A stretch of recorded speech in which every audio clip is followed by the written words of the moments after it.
There's her life, and here's the woman. Yvonne Ridley joins us. Welcome to the show.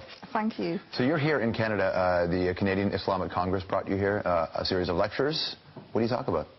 I've been talking about Islamophobia, women in Islam, feminism, Islamic issues, the wars. For people who don't know your story, when they first hear the story, they go, what? Yeah. What happened? Captured by the Taliban, all of a sudden makes a promise to them on her way out that she'd read the Quran, and next thing you know, a convert. That's right. That's it in a nutshell. But basically, I was trying to think of a way to get out of this situation. Absolutely terrifying. And I promised them, you know, if you let me go, I will read the Quran. I would have promised to have learned Swahili backwards if they would just let me go. Think how different your life would have been if that was your promise, though. Yeah, so I started reading the Quran. It was an academic exercise more than anything else, because as a journalist covering the Middle East and Asia, it was shocking that I knew so little about a faith which was clearly, you know, a way of life for these people. And that academic exercise gradually turned into a spiritual journey, and, you know, nearly 2-3 years later, I converted to Islam. Your first husband was Islamic? The father of my daughter, he was a Sunni Muslim. Yeah. And he would try and talk to me about Islam, and I would just say, talk to the hand, I'm not interested. Thankfully, he was very tolerant, and we're still very good friends. Obviously, we've got, you know, our daughter in common. And I called him and I said, why did you never tell me about this great faith? And he said, you would never listen. And he is now quite amused and bemused that I've embraced Islam. Was it you read it and there was an awakening? Were you looking for this or something like this in your life before? Because you've heard of people who look at your situation and say, you just had Stockholm Syndrome, and this is just an after. George, I was so happy with my life. I worked hard, I drank hard, I played, I went clubbing. Sounds perfect. What's the need here? The last thing that I was looking for was a religion which would turn my life upside down. I was really happy as a party girl. So I wasn't looking for anything. But things started to resonate, and I started to look into it more, especially with regards to the rights of women, and was completely floored by what I was reading. I know people have said, you know, oh, classic case of Stockholm Syndrome, but I've actually looked into that because I've been asked to present a program about Stockholm Syndrome, and you have to bond with your captors. Now, I was only there 10 days, and during those 10 days, I was the prisoner from hell. I spit on them, right? Yeah, spat at them, swore at them, threw things at them.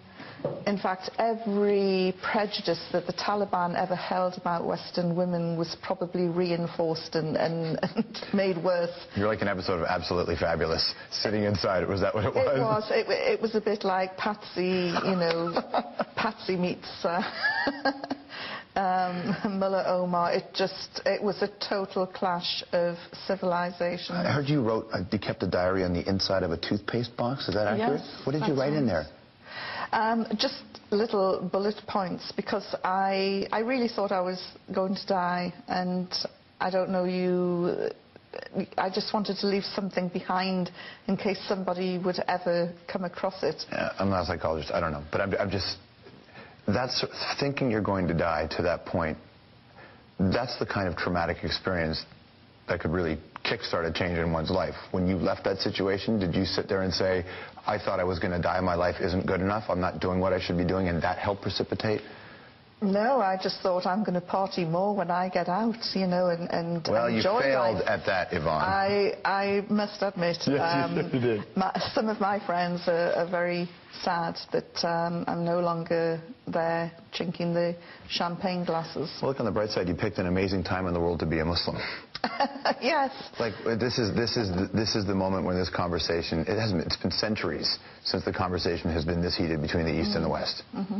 Absolutely, and you know, this is something that I often say, my timing could have been a bit better.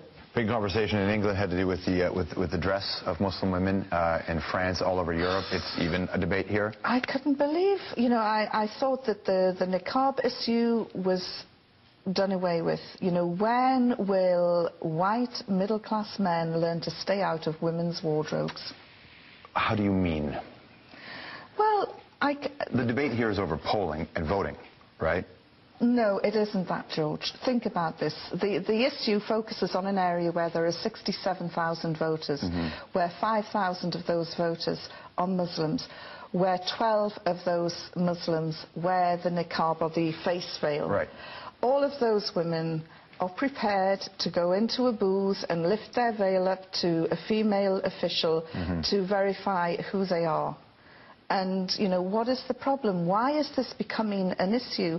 And I get my hackles raised as a feminist, and I have been a member of the feminist movement since the 70s. As a feminist, I get really annoyed when I see that women's votes are being threatened. I know when you said that you're a feminist, I know that there are people, and they're going to be emailing us right now, saying how can you be a feminist and a Muslim woman, just like how can you be a feminist and a fundamentalist Christian? It's the same point.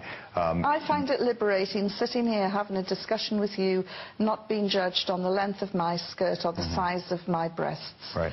And to me, I've got that liberation through Islam. I'm not saying that, you know, the Muslim world is perfect by any means, you know, there are.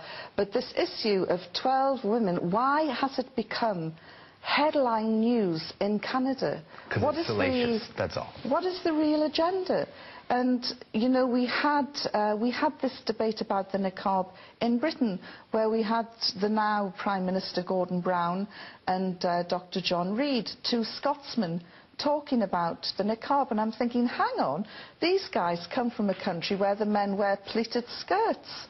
Then we had the Bishop of Rochester jumping in, a man with a pointy hat and a purple dress. I'm thinking, what's going on here? Well, for them, it's I mean, in terms of full face, there's so much fear and concern of security that they think this is the only way. Oh, because women who wear the niqab are up to no good. They hold up banks. I think the argument is they don't know.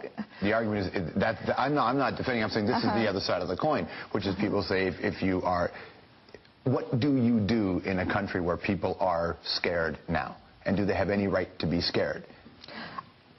I get scared when I see drunken men in the street. So do we ban alcohol? Of course we don't. I get scared sometimes. But it's illegal to be drunk in the street in some places.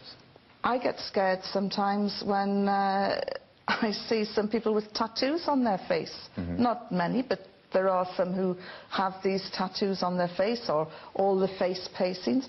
But, you know, we shouldn't be judgmental.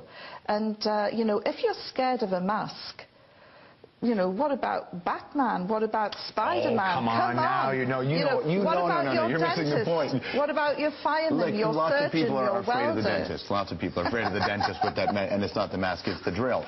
But the argument that the side would make is that there is not a current war happening with face-tattooed people who are, in the name of Paul Booth, a great tattoo artist, engaged in a battle. That's not the same thing as what this discussion is, though, right? Well, I don't know of any war that's involving women who wear niqabs. It's an interesting conversation for you to have every day, isn't it? As I say, I was really sad that to see headlines that I thought were consigned to the bin last year being resurrected in Canada. And, you know, Canada is a country with a tremendous reputation for tolerance, for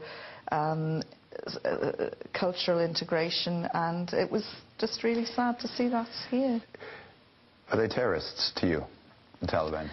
You know, I hate the word terrorism. As a journalist, I would love just to pick up the word terror. It's meaningless. Well, it assigns an emotional value which takes the journalism Nelson out of it. Mandela was called a terrorist. Right. He is now the most revered statesman alive today.